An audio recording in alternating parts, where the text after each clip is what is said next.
Pepsodent Show, starring Bob Hope and his guest star, Hedda Hopper. Happy anniversary, Fibber McGee and Molly.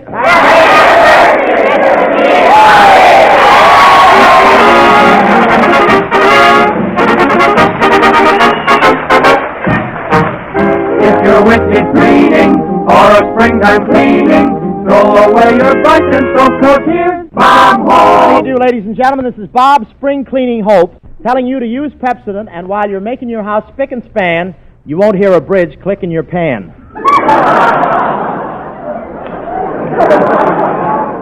Or, this is Bob Spring Cleaning Hope, telling you to use Pepsodent because a brush in the hand is better than a vacuum in the puss. Isn't that a wonderful joke? What a joke. I told that joke to Jimmy Roosevelt last week. Now he has to have a nurse steady. Well, this is the time of the year we all start our own spring cleaning, now that Morgenthau's through with us. But you should see me doing my spring house cleaning this week. We sure worked hard cleaning the living room. First I rolled the rug back, then I mowed the grass. Found another rug. All year long, you know. All year long we kept sweeping the dirt under the living room rug. In fact, the rug was so high, to get on it, you had to be the thief of Baghdad. I saw the picture. Yes, sir. Where were you? But I want to tell you, at our house, the dust was so thick I had to probe for the furniture. There was so much dust around the house, the termites were running around yelling Gesundheit to each other. And our oriental rug needed cleaning. In fact, the gopher had been living in it so long he had slanted eyes.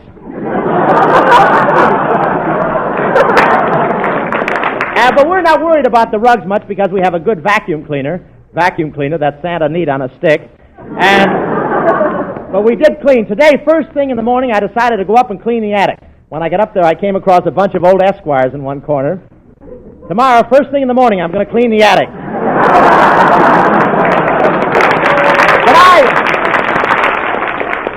But I really know how to clean house. I took the Venetian blinds down and put them in the electric washer and turned on the switch. Anybody want to buy 38,000 toothpicks? And I hadn't changed the water in the goldfish bowl for 2 years, so I put some clean, fresh water in it. The goldfish swam to the top, took a breath of fresh air, and said, "Gosh, that was a long blackout." And I got a few surprises, too. I opened one closet door, and I saw a man with a long white beard. I said, "What are you doing in there?" He said, "I'm the exterminator." He pointed to a horse in one corner and said, "I came in here 20 years ago to kill that mouse." Nice joke. I know, I rolled that joke on the White House lawn yesterday. I did, yes I did. But my house is really clean now. My paint started to fade a little, so I repainted the house with Pepsodent.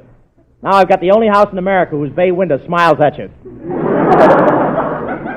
May not be funny, but it's a plug. I got you there. But everybody's cleaning, no kidding. One workman spent 2 days cleaning the windows of Hedy Lamar's house until she told me she'd call the police. And I had an accident while I was cleaning my house. I poured some glue on the piano stool by mistake. My uncle sat down on it yesterday. So far, he's played I Hear a Rhapsody 3,000 times.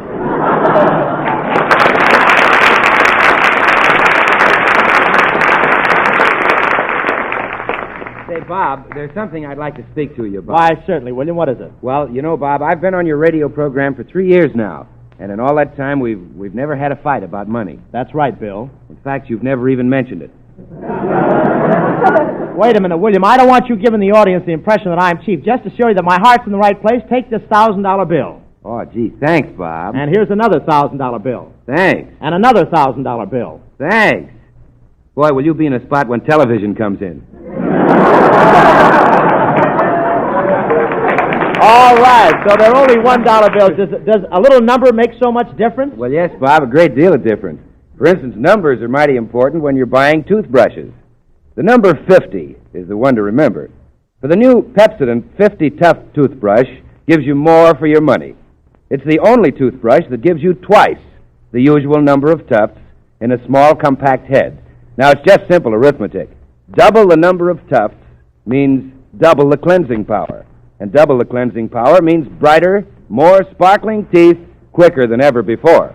Well, just take a tip from me, ladies and gentlemen, and get one of those marvelous new Pepsodent 50 Tough toothbrushes right away. There's a free gift waiting for you if you buy a new Pepsodent toothbrush now. For just a few days more, Pepsodent is offering you a free 25-cent size of Pepsodent toothpaste or tooth powder, whichever you prefer, with the purchase of every 50 Tough toothbrush at the regular price of 50 cents. But you'll have to act quickly to get this valuable free gift. After a few days, the offer will be withdrawn. So go to your store, tell your salesman you want a Pepsodent 50 Tough toothbrush, then choose your free gift, either Pepsodent toothpaste or Pepsodent tooth powder in the 25-cent size. All you pay is the regular price of 50 cents for the toothbrush. Now, get yours right away while there's still time.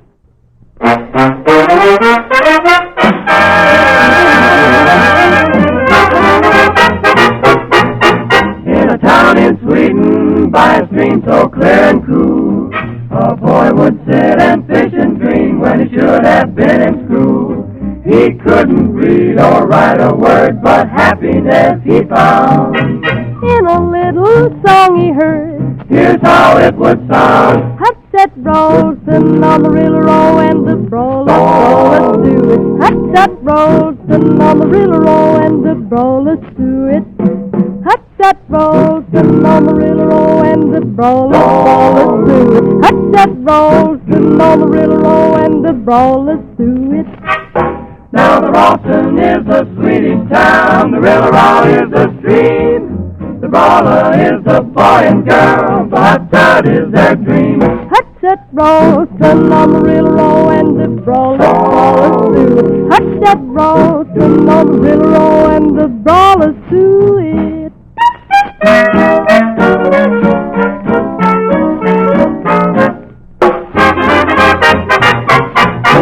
We have heard that all the Swedish guys sing this song to all their sweetie pies. Hut-set roastin' on the river and the brawlers do it. Hut-set roastin' on the river and the brawlers do it. Hut-set roastin' on the river and the brawlers do it. Hut-set roastin' on the river and the brawlers do it. Though the words may sound a little bit silly, they're really not. That Swedish for love stuff, hot-set is red hot. Hut-set roastin' on the river-row and the brawlers do it. Hut-set roastin' on the river-row and the brawlers do it. Hot-set roastin', hot-set roastin'.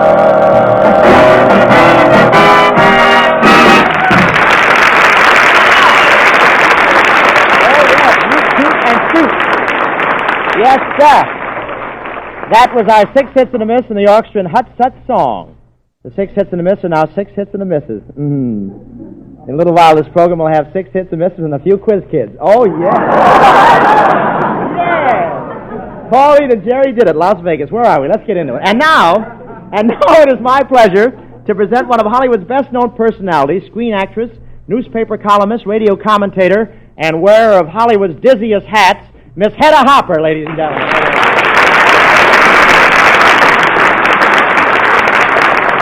There you are, Hed. Thank you, Bob. I love that introduction, wearer of Hollywood's dizziest hats. Of course, my hat is a little tricky, isn't it? I'll say, I could hardly wait for 7 o'clock to see the cuckoo come out.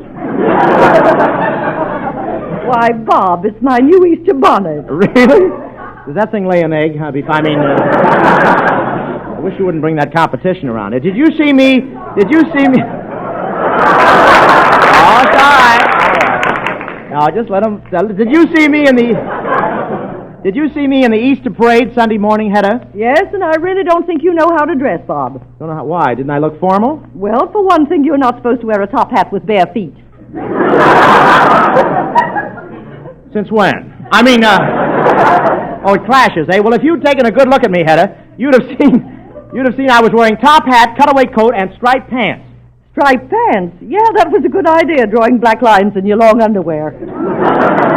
Why, Hedda, I thought my outfit was a real production. I gave a lot of thought and study to it. Yes, it was an elaborate suit, Bob, but didn't you overdo it a little bit? Overdo it? I mean, having that midget trot along behind you carrying the extra pair of pants. Well, I gave that midget those pants. He cuts the pockets out and uses them for pillowcases. Hedda, I suppose... That's a long line for nothing. I suppose... What am I I doing in there? Hedda, I suppose you spent a whole week figuring out your Easter outfit. Well, not exactly, Bob. I was busy with my own radio program. Oh, yes, Hedda Hopper's Hollywood. Yes, I broadcast for Sun-Kissed Oranges and Lemons. Well, I broadcast for Pepsodent toothpaste. You know, Bob, we're nothing but a couple of squirts. Yeah, well, look, I wonder if Pepsodent toothpaste and Sun-Kissed Oranges have anything in common. Well, sure they have. To get the best out of them, you have to squeeze them both. I know a couple of girls like that. Look,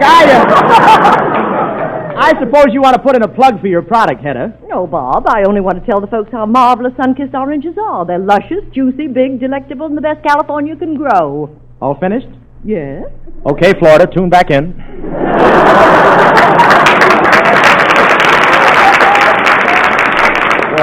Are we bragging as though they were ever in?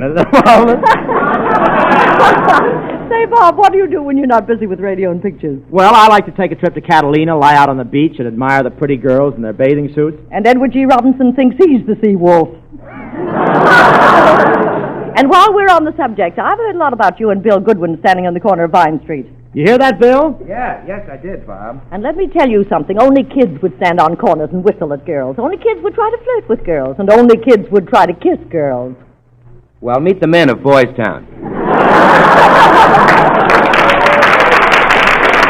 That did it, William. That did it. Well, if you boys can't get girls, before I was a Hollywood columnist, I was an advice to the lovelorn editor. Maybe I can give you some advice. No, that wouldn't help, Hedda. I once went to a lovelorn editor. That was quite a while ago when I was still a shy and bashful boy before I started to use Pepsodent. Pepsodent. All that ever comes out of you is Pepsodent. Well, shoot the stopper to me, Hopper.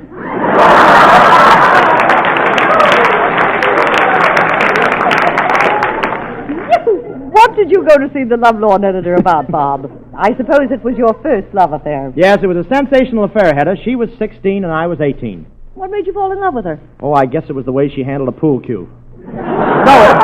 But we came to the parting of the ways. What broke up your romance? Well, her mother didn't like me.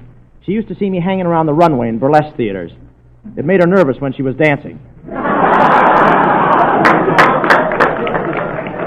So the next day there I was, Hedda, at the door of the Advice to the Lovelorn editor. Come in. Say, is this the Advice to the Lovelorn? Goodbye, Miss Hopper. Goodbye, Mr. Barrymore. This is it.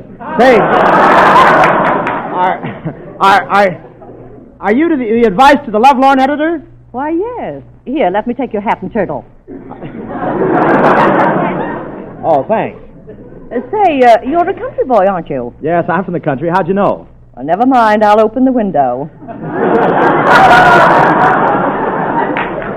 You're about the most bashful boy I've ever seen. Say, do you always suck your thumb? Yep, can't quite reach my big toe anymore. Well, tell me, what's your problem? Well, I broke up with my girl, Lulabelle. I ain't been able to sleep ever since. I'm always thinking about her. Well, perhaps I can help you. Why don't you describe Lulabelle to me? Well, her face ain't much to look at, but her figure, gee, it's awful. We used to have a lot of fun together, but then I began to suspect she was going with another fella. Well, what made you think that? Well, every time I walk into the parlor, she's sitting there necking with him. Gee, I don't understand it. I don't understand why Lulabelle don't love me. Well, perhaps her family objected. What do her folks think of you? Well, her mother's away in an army camp. Her mother's in an army camp? Yeah, she always insisted on wearing the pants in the family, and this time she got drafted.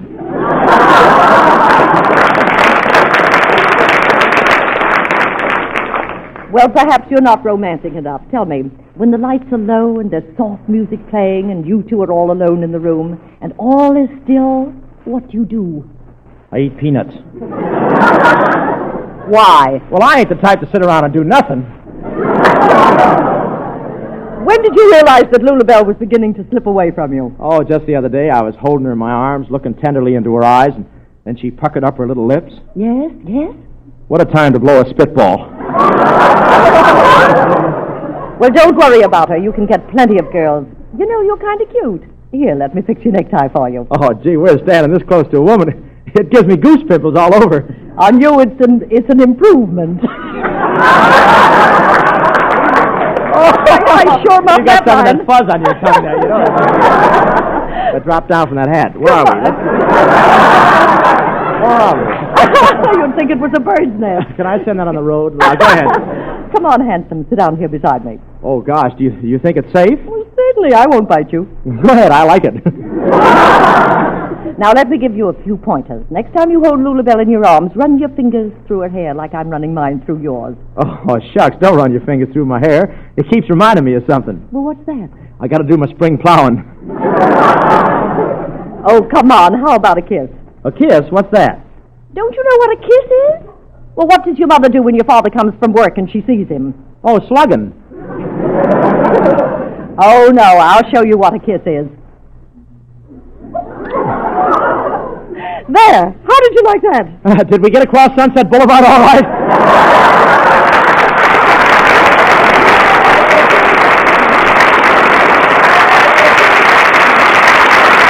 Thank you, Hedda Hopper.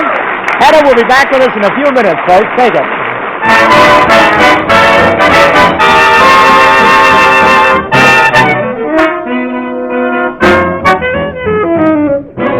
For sentimental me, for romantic you, dreaming dreams is all that we can do. We hang around all day and ponder, while both of us grow fonder, and Lord knows where we're wandering to. I sit and sigh, you sigh and sit upon my knee. We laugh and cry and never disagree. A million kisses we'll make theft of, until there's nothing left of for romantic you and sentimental me.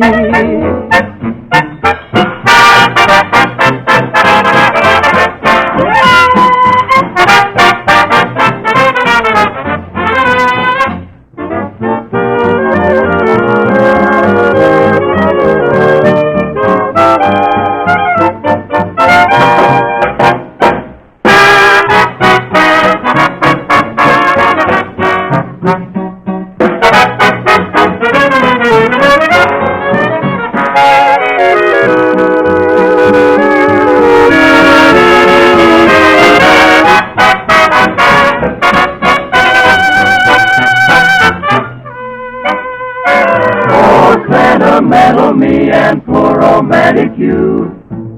Oh, dreaming dreams is all that I can do.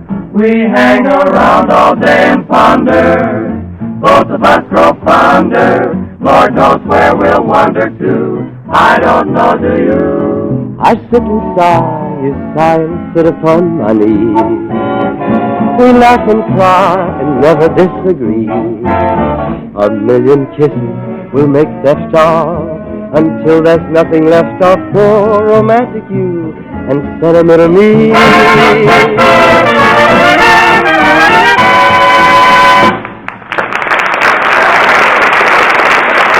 That's Skinny Ennis, ladies and gentlemen.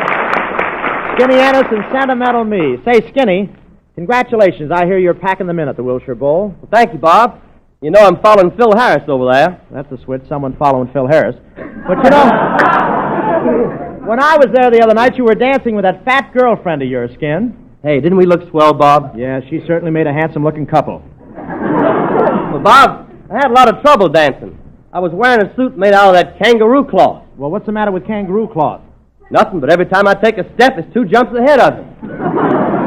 Well, I heard Art Baker saying that same thing. He said Pepsodent tooth powder was 2 jumps ahead of the halfway tooth powders. Well, that's it, Bob. A young lady asked me about that today. Mr. Baker, what do you mean when you mention halfway tooth powder? Don't most tooth powders clean teeth pretty well? Yes, they do. Yes, there are a lot of pretty good tooth powders. A lot of them will do some of the things that Pepsodent does, but there isn't a single leading brand that'll give you all the advantages to the high degree of effectiveness that you can get from Pepsodent tooth powder. Is that because of irium? Well, in part, yes. Irium is important because it's a super cleansing agent, not excelled by any that you can name. But cleansing is only half the job. Teeth have to be polished. They have to be buffed to make them lustrous and sparkling and brilliant. And unless a tooth powder makes teeth gleam, it's doing only half a job. Well, don't other tooth powders polish too? Well, not the way Pepsodent does. Pepsodent is the outstanding champion in this department because Pepsodent, and only Pepsodent, contains composite metaphosphate, the remarkably safe, effective polishing ingredient. Pepsodent developed it, Pepsodent patented it. And it's so effective that several independent testing laboratories have all reached the same basic conclusion, namely, Pepsodent tooth powder has the power to produce 32% greater luster on teeth than the next best leading tooth powder, actually twice as bright as the average of all other brands. Now, that's why Pepsodent can do things no ordinary tooth powder will do.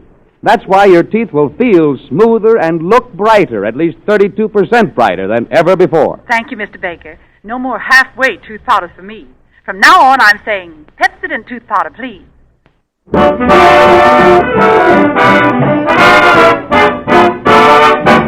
Lazy little Daisy at the gate beside a garden wall. Wake up. And now, Bob Hope presents his version of Lazy Little Daisy. As our scene opens, we find Bob and yours truly running the new Bob Hope Ladies Dress and Hat Shoppy. Oh, say, Bill. Yes, Bob? Well, here I am running my own women's dress shop. This will show Paramount I can handle the skirts. Say, you know, Bob, this store is all right, but you ought to get some more dresses made out of tweed. Made out of what? Tweed. Tweed. Tweed. How are you in wild animal calls? I'd like to call my agent. Where are we? Hey! What's that going by the front door so fast? That's Mrs. Roosevelt going to Jimmy's wedding.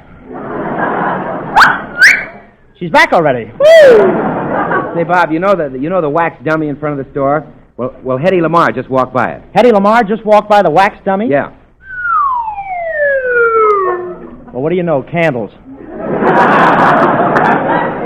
Say, I meant to ask you, Bill, what about the hats I designed this morning? How are they selling? Oh, fine, Bob. This afternoon, Humphrey Bogart got his first look at the hat we made for his wife. I wonder how long he'll stay up in the hills this time. Hello, Hope's Dress and Hat Shop, Hollywood Patterns exclusively. Hello, Chief. This is your assistant, Professor Colonna. Expert buyer, salesman, designer, and cutter. Also telephone slugs, 3 for a nickel. Never mind that, Professor. Are you selling any dresses? Yes, boss. I'm now measuring Venus de Milo for a dress. Venus de Milo? Yes. How can her old man let her run around like that? Now, stand still a minute, Venus, while I take your measurements. Length, 52. Waist, 18. Arms. Come, get them out of your pockets, kid. Don't you know Venus has no arms? No arms? Very interesting. Very interesting. Come here, Veen. Oh, take that! We learn something new every day, don't we? Say, Bob, excuse me, but that construction company called before, and they said that their order was a mistake. They wanted to buy some girders, not girdles. Well, gosh, Bill, how did they find out their mistake? Well, every time the wind blows, the 10th story does a two-way stretch. You know, Bob, I've been thinking we should have a big sale. All right, hand me the matches. Howard, hand them to me. Not again. We're still smoking from yesterday. Well, I meant to tell you, Bob, the truck just brought in a new shipment of lingerie, and there seems to be a piece missing. One piece missing? How could that be? Well, I don't know, but that's the first time I ever saw a truck driver wearing lace panties. Bill, those weren't lace panties. The union makes them sit on a doily.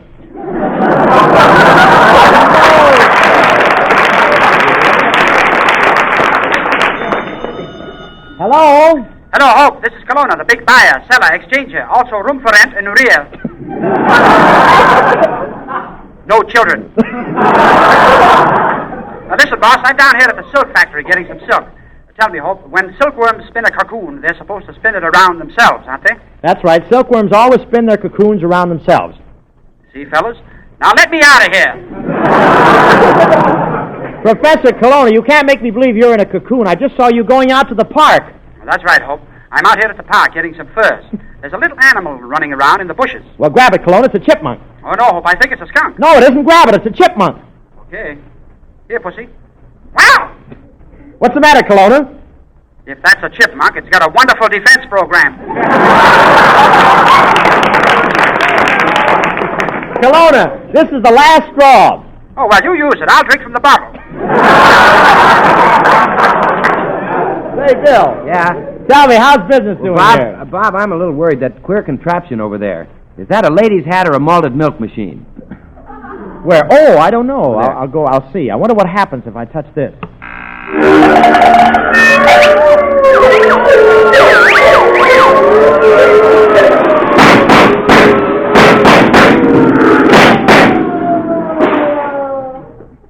It's a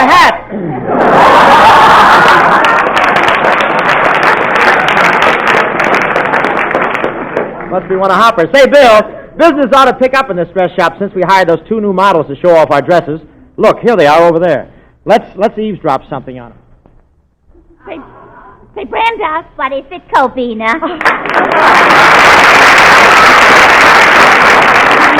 This is wonderful, us getting jobs here as models. Yeah. Gee, I hope my figure's all right for modeling. Covina, honestly now, do you think I'm getting middle-aged spread? Spread? I'd say it was more of a migration. Covina, turn around. Let me look at you. Oh, you got a shape like Landis. Carol Landis? No, Judge. Oh, yeah, I've got a nice shape. Now, really, don't you think I have an hourglass figure? Yeah, but it's about 45 minutes late. Listen, Smarty, you can't talk to me that way. My face has been on many a cover. Magazine or manhole? Listen, Brenda, I didn't like that crack. You've been acting awful snooty since the Gophers voted you Miss Buckteeth of 1941. Oh, last night I dreamed that Clark Gable was chasing me all night. Oh, what a nightmare. Clark Gable's chasing you and you call that a nightmare? Sure, he couldn't catch me. Say, I was out with a fellow last night who appreciated me. And he admired my figure. Oh, gee, you should have heard the way he admired my figure. And then he popped the question. He popped the question? Yeah. But why should I fight Joe Louis? Oh, let's tend to business, Kobe. Do you like my new garters? Yeah, I love your new garters. And they sure hold your knees up. I'm laughing. What a smart gang. Well, what do you expect me to make up on the spur of the moment? After all, I'm not George Bernard Shaw. Well? Let me see your driver's license. You pretend like you're working here. Here comes the boss. Oh, hello, girl. Oh, hello, Bobsy. We were just modeling some of your new dresses. Don't I look attractive in this dress? Ooh, I bet I'll attract men like flies. Yes, but you'll attract twice as many flies. Yes, you will. Say, come on, let's get the store in order. I'm expecting Hedda Hopper. I'll call my assistant. Oh, Corona! Honey.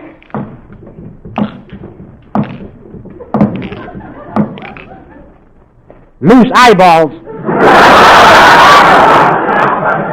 Stop acting foolish, Kelowna. You get under my skin. Why should I? I've got nothing to hide. Here comes Hedda now. Hello, Bob. Nice shop you have here. Oh, Hedda, this is Brendan Cabina, the only 2 of their kind in the world. Really? I thought Adam had 4 sons. Well, getting on with the introductions. Professor Kelowna, this is Hedda Hopper. Come again? This is Hedda Hopper. Hopper. Jitterbug, eh? Be nice to her, Professor. Miss Hopper is syndicated. Must have been a neat job. The scar doesn't show. Say, Hedda, tell me, what do you think you can do for Brendan Cabina? They want to attract men. Can you improve their looks? Well, Bob, looks don't matter so much when it comes to attracting a man. It's the approach that counts. Do you girls approach a man with savoir-faire? No, we sneak up behind him with chloroform. No, what Hedda means is that when you meet a man, you should play hard to get. That's right. Now, here comes a man through that doorway. I want you to act with dignity and charm. Now, walk toward him casually. 1, 2, 3, go!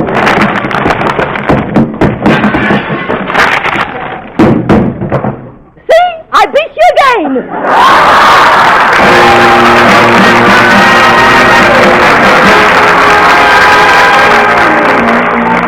Next week, ladies and gentlemen, we'll be back at the same time. And with us as our guest will be Lola Lane, the same gang, and Bob Hope. Thank you, Bill Goodman. Good night, ladies and gentlemen. This is Bill Goodman speaking for Tuscany.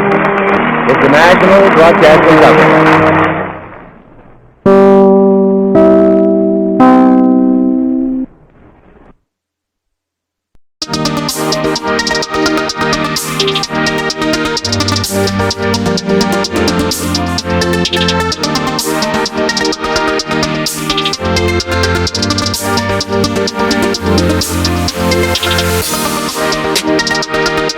Thank you.